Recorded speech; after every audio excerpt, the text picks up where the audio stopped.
All right, ladies and gentlemen, UFC 302 is almost here, and it's time to talk about the co-main event between Sean Strickland and Paulo Costa. First, I want to say this is a great matchup. This is great matchmaking by the UFC. I know when this fight was first announced, people are like, why does Costa get Sean Strickland? And he's getting special privilege. And this is a fantastic matchup by the UFC. This is great matchmaking because Paulo Costa has done a really good job with his branding, right? His I think it's his girlfriend, fiance, whoever she is kind of taking control of the branding along with him as well. And they've really kind of built up a persona in Paulo Costa, the secret juice, the whole memes. He's just a funny guy, right? He's built a brand for himself. And he's one of those guys that people are going to tune in to watch, one, because he's incredibly exciting and he's funny. Whether he wins or loses, people want to see Paulo Costa fight because outside of the Adesanya fight, every single fight with Paulo Costa has been really crazy, honestly. So the issue I have in this matchup is I really think that Sean Strickland can beat Paulo Costa with a jab and a front kick. It's not to be disrespectful towards Paulo Costa.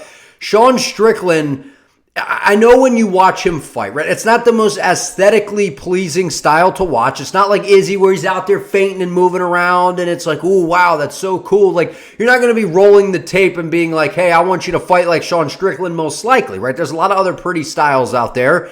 But Sean Strickland, he has one of the best jabs, if not the best jab in all of MMA. Not just the UFC, all of MMA. That thing has zero telegraph on it. It's fast.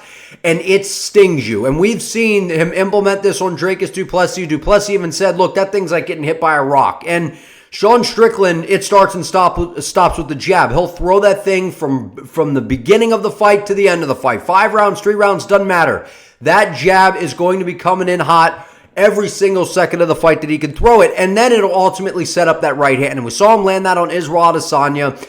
And one of the issues with Sean Strickland is he lacks the volume at times, right? He is very accurate in the strikes that he throws for the most part, but he lacks the volume and he lacks kind of the mixing up the tools, which I think gets him hurt on the judges' scorecards when it comes down to some of these close matchups.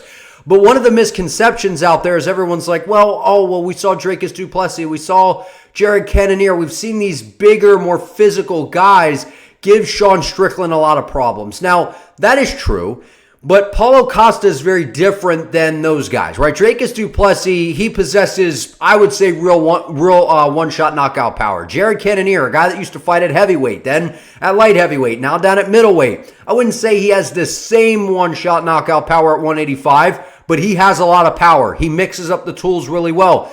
And those guys have a very sound defensively game where they switch stances, they're throwing a lot at you, where they back Sean Strickland up. They do a great job of not allowing Strickland to dictate the pace and move forward. My concern for Paulo Costa, how is he going to keep Sean Strickland from moving forward for 5 rounds, right? Well, we saw from Costa against Robert Whittaker. I've been on the record saying that was one of the best version, if not the best version of Costa that we have ever seen. It was, he was in great condition. He wasn't as puffy. He wasn't as, big and bulky. He was a lot more, slimmed down, trimmed down.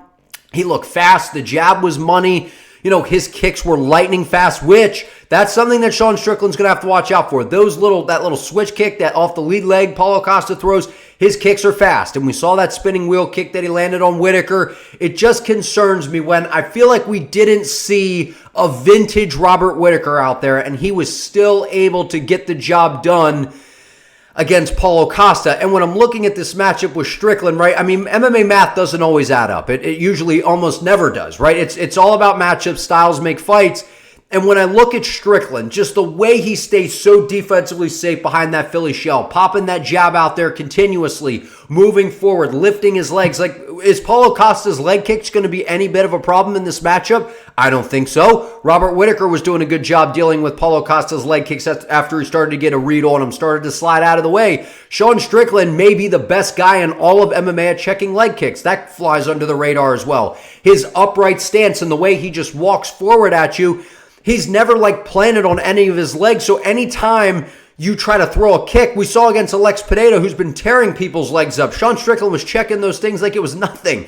He just walks at you and kind of moves his hands around and fires off the jab. And he has such a relaxed style. His approach is so unique that I just really see him slowly building the avalanche on Paulo. And while I really like both guys, I think they're both entertaining fighters, and people give Strickland a lot of crap. He says he's going to go in there and put on this crazy, back and forth with people, and it usually ends up with him being defensive and throwing a jab and a front kick. That's all he needs to beat Paulo Costa, in my opinion. It's all he needs to beat Costa. That little front kick teep up the middle. That's just one, it's just to get you thinking about something else. Two, obviously to take some wind out of the sail, cause some damage to the midsection, take some of the air out of you, right? And a guy like Costa, who does cut quite a bit of weight, you stab him, kind of to the gut with the front kick, take some of the wind out of the sail. Eventually that starts to add up and build up as the fight progresses. But Strickland's he's going to stay very calm and composed. And while I do think Paulo Costa has a lot better cardio than what people give him credit for, right? We haven't seen him go 5 rounds many times, but we did see him go 5 rounds at Marvin Vettori, where he had a strong showing in the first round, kind of faded, but he started to come back later in the fight. And those kicks that he throws, man, they're hellacious, they're thunderous, and they're powerful. So if Paulo Costa is going to get this thing done, it's going to be by some sort of head kick landing on Sean Strickland. I just don't see Paulo Costa. Everything is big, it's looping, and yes, he does hit very hard, but when have we seen Paulo Costa one-shot flush KO somebody? We haven't really seen that, right? He had Luke Rockhold, a tired, exhausted, Luke Rockhold that just didn't really look like he wanted to be in there anymore, was kind of battling with himself in there, like, I kind of want to be in here, now I don't, all you could see Luke Rockhold was kind of fighting through it, and then Paulo Costa's not able to get him out of there.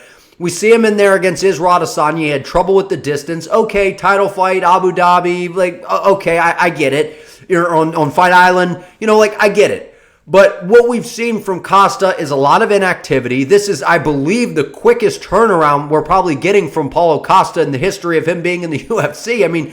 Normally I've always joked and I'm like, oh, Paulo Costa's fighting. It's been a year at least, right? The guy he's not very active. And this is the quickest turnaround we've gotten from him. He fought at UFC 298. He's now fighting at UFC 302. I think we're going to see a very conditioned Paulo Costa. I think he's taking it a lot more serious. He's lean.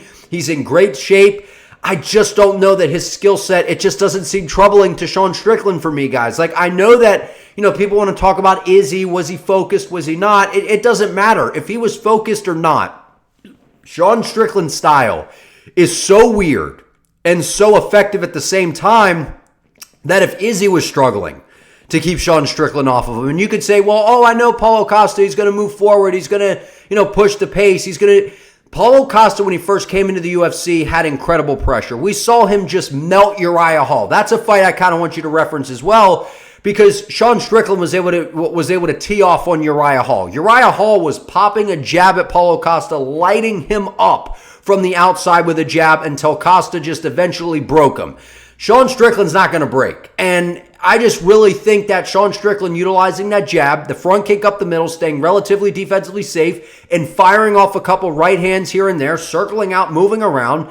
I just see Sean Strickland peppering him, and like I said in the first video I made, the moment this fight was announced, he's going to slow cook him. He's going to put him in the slow cooker, turn the heat up to medium, and it's just going to slowly build up. And then as it starts to progress, he starts to feel a little bit more comfortable. Costa starts to fatigue a little bit. The power coming towards Strickland is not going to be the same, and then that is when Strickland is going to start to open up a little bit more. Now, I think if this goes 5 rounds, I think Sean Strickland wins. If this gets stopped, within the first few rounds, I would like to think that means that Paulo Costa has looked great in the matchup. He's found a way to, to close down Strickland, and, Costa does a great job of going to the body. He mixes in body shots really well. He's got, the guy hits hard, right? I know that people want to rip on him for not being this KO artist. He's more of a volume-based puncher, but he does still have good power in his hands. Make no mistake about it.